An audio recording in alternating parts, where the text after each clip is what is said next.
Welcome to Math Study Zone. Today we discuss a problem of second order differential equation in trigonometric form. कि देखिए अगर हमारे पास second order differential equation में कोई भी trigonometric form में प्रॉब्लम आती है, उस केस में हम उसका सॉल्यूशन कैसे फाइंड आउट करेंगे। तो देखिए हमारे पास फर्स्ट ऑफ ऑल हमारा क्या रहता है, फर्स्ट हम इसे सिम्बॉलिक फॉर्म में रिप्रेजेंट करेंगे। तो राइट इन सिम्बॉलिक फॉर्म।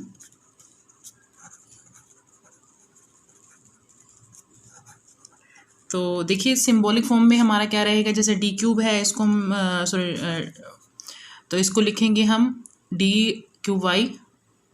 यहाँ पर हो जाएगा हमारे पास डी स्क्र वाई, यहाँ पे D y minus of y is equal to cos two x.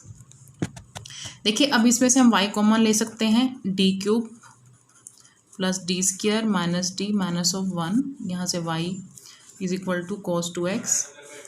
देखिए ये हमारे पास सिंबॉलिक फॉर्म में रिप्रेजेंट कर दिया। अब हमें पता है एक्सिलरी इक्वेशन फाइंड आउट करनी होती है, तो जो भी वाई के साथ वैल्यू होती है उसे हम क्या करते हैं, जीरो के इक्वल कर देते हैं। तो एक्सिलरी इक्वेशन फाइंड आउट करनी है तो कैसे करेंगे, D cube D square minus D minus one is equal to zero के। तो देखिए अगर मेरे को इसके जैसे क्यू वाई की इक्वेशन है तो इसके रूट्स फाइंड आउट करने हैं, तो एक हमारे पास मेथड रहता है कि हिट एंड ट्रायल मेथड, कि आप इसके अंदर कोई वैल्यू पुट करके तो इसे डिवाइड करके वैल्यू फाइंड आउट कर लें। एक सेकंड मेथड रहता है, एक सिंथेटिक डिवीजन मेथड आता है इसमें।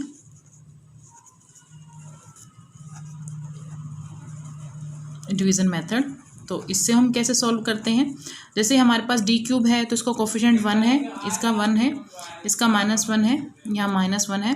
तो आपको ऐसी कोई वैल्यू फाइंड आउट करनी है जिस पर ये डिवाइड हो जाए। जैसे मान लीजिए मैं वन पुट करती हूँ, तो फर्स्ट वाली जो वैल्यू है वो एज इट इज़ रखनी है। जैसे यहाँ वन है तो यहाँ पर भी वन ही रहेगा, तो मैंने वन को वन से मल्टीप्लाई किया, यहाँ पर आ गया वन, फिर वन और वन कितने हो गए, टू, फिर मैंने यहाँ पर किया इससे मल्टीप्लाई, वन टू दा क्या हो गया, टू।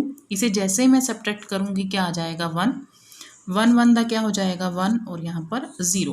मीन्स आपने पॉसिबल डिवीज़न निकाला। जैसे यहाँ वन था तो इसी का या तो यहाँ ये वन पर ही डिवाइड होगा, बाई चांस यहाँ पर टू होता या माइनस टू होता तो हम टू पर ट्राई कर लेते, माइनस टू पर ट्राई कर लेते, लेकिन यहाँ पर माइनस वन है तो मैंने वन पर ट्राई किया तो वन पर ही सॉल्व हो गया। अगर ये वन पर सॉल्व नहीं होता तो माइनस वन पर सॉल्व करते। तो देखिए पहली टर्म एज इट इज़, मतलब पहले के नीचे आप जीरो भी कह सकते हो, पहली टर्म मैंने एज इट इज़ की। उसके बाद यहाँ क्रॉस करना है, वन वन द वन यहाँ पे पुट कर दिया, इसे सॉल्व किया, टू आया, फिर इसे यहाँ पर मल्टीप्लाई किया, टू, फिर दोनों को सॉल्व किया, यहाँ वन आ गया, फिर से यहाँ ट्राई किया, वन वन द मल्टीप्लाई करके वन, और यहाँ पर आ गया ज़ीरो।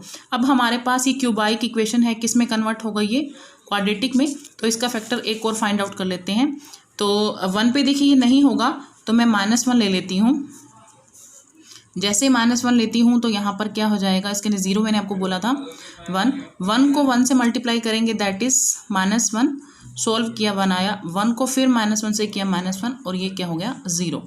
इट मीन्स हमारे पास इसके रूट हो गए वन माइनस वन। तो डी की वैल्यू एक तो हो गई वन, एक हो गई माइनस वन, एक रह गया हमारे पास, जैसे ये डी को रिप्रेजेंट कर रहा है और ये D plus one is equal to zero, means D की वैल्यू क्या हो गई, माइनस वन।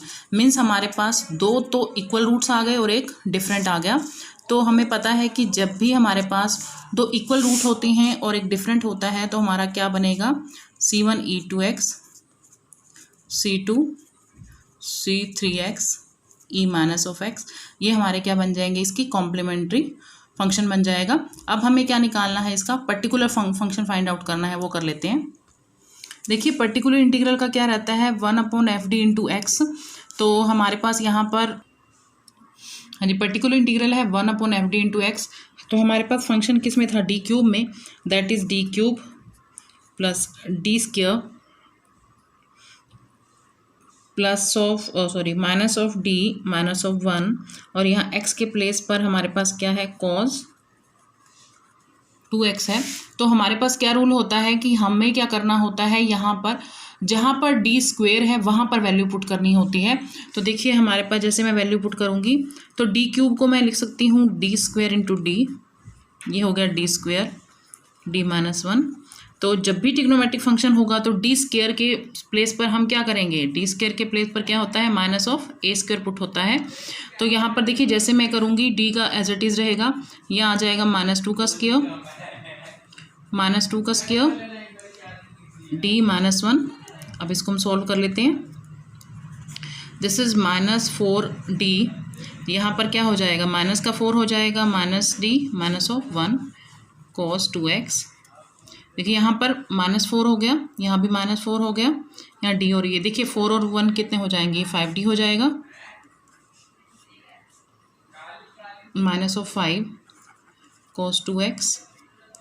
तो हम क्या करेंगे, यहाँ से -5 तो हम क्या यहाँ पर -5 कॉमन ही ले लेते हैं, 1/-5, यह रह गया d+1 इंटू cos 2x।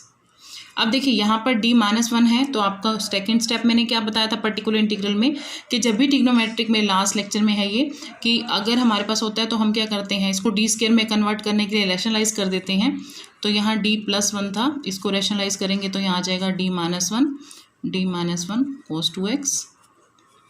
तो यहाँ आ जाएगा d-1 और -5 कांस्टेंट है, यहाँ d² -1 cos 2x। अब देखिए यहाँ पर फिर से d² आ गया है, तो यहाँ पर हम क्या यूज़ कर सकते हैं, -2 का स्क्वायर, d-1 -5, तो यहाँ लिखेंगे -2 का स्क्वायर -1 cos 2x d-1। देखिए यहाँ पर भी क्या आएगा, 4 द 5 और 5 हो जाएगा, तो 5 हमारे पास क्या आ गया, 25 cos 2x। ये 5 द 25 हो गया है। अब हमें पता है,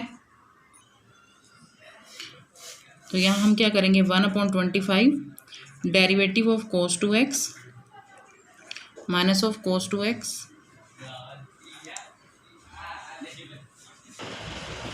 तो हमारे पास हो गया, डी मीन्स क्या रिप्रेजेंट कर रहा है, डेरिवेटिव को, तो इसका डेरिवेटिव हो जाएगा sin 2x इंटू 2 और cos 2x as it is हो जाएगा। तो हमारा कंप्लीट सॉल्यूशन क्या रहेगा,